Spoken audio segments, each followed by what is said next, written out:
Series కిచెన్కి స్వాగతం. ఈరోజు సిరీస్ కిచెన్లో సేమియా పాయసం ఎలా తయారు చేయాలో చూద్దాం. స్టవ్పై పాన్ పెట్టి 1 టీ స్పూన్ నెయ్యి వేసి నెయ్యిని కాగనివ్వండి.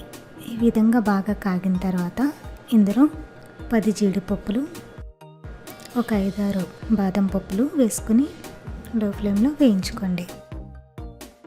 ఇందులోని 10 నుంచి 15 కిస్మిస్ కూడా వేసి ఒక 5 నిమిషాల పాటు వేయించుకోండి.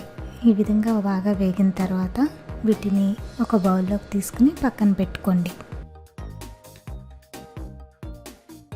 అదే పాన్లో 1 కప్పు సేమియా తీసుకుని లో ఫ్లేమ్లో ఒక 5 నిమిషాల పాటు కలర్ మారేంత వరకు వేయించుకోవాలి. సేమియాను ఈ విధంగా వేయించడం వల్ల అతుక్కోకుండా పొడి పొడిగా వస్తుంది. సేమియా కలర్ మారిన తర్వాత దీన్ని ఒక బౌల్లోకి తీసుకుని పక్కన పెట్టుకోండి. ఇప్పుడు ఒక స్టవ్ పై గిన్నె పెట్టుకుని మనం ఏ కప్పుతో అయితే సేమియా తీసుకున్నామో అదే కప్పుతో 2 కప్పులు పాలు, 3 కప్పులు నీళ్లు వేసి పాలని బాగా మరగనివ్వండి. పాలు బాగా మరిగిన తర్వాత ఇందులో ఒక 1/2 టీ స్పూన్ ఇలాచీ పౌడర్ వేసుకుని ఒక 2 నిమిషాల పాటు కాగనివ్వండి.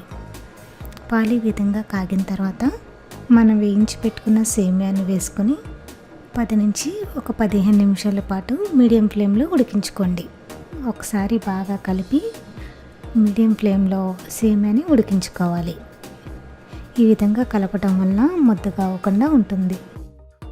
ఇప్పుడు సేమియా ఉడికిన తర్వాత ఇందులో ఒక 1/2 కప్పు షుగర్ వేసి షుగర్ కరిగేంత వరకు ఒక 5 నిమిషాల పాటు ఉడికించుకోండి. షుగర్ బాగా కరిగిన తర్వాత చివరగా మనం వేయించి పెట్టుకున్న డ్రై ఫ్రూట్స్ని వేసి ఒకసారి బాగా కలిపి స్టవ్ ఆఫ్ చేసుకోండి. అంతే, ఎంతో టేస్టీగా ఉండే సేమియా పాయసం రెడీ. దీన్ని ఒక సర్వింగ్ బౌల్లోకి తీసుకుని సర్వ్ చేసుకోండి. మరిన్ని వీడియోస్ కోసం సిరీస్ కిచెన్ని సబ్స్క్రైబ్ కాగలరు. ధన్యవాదములు.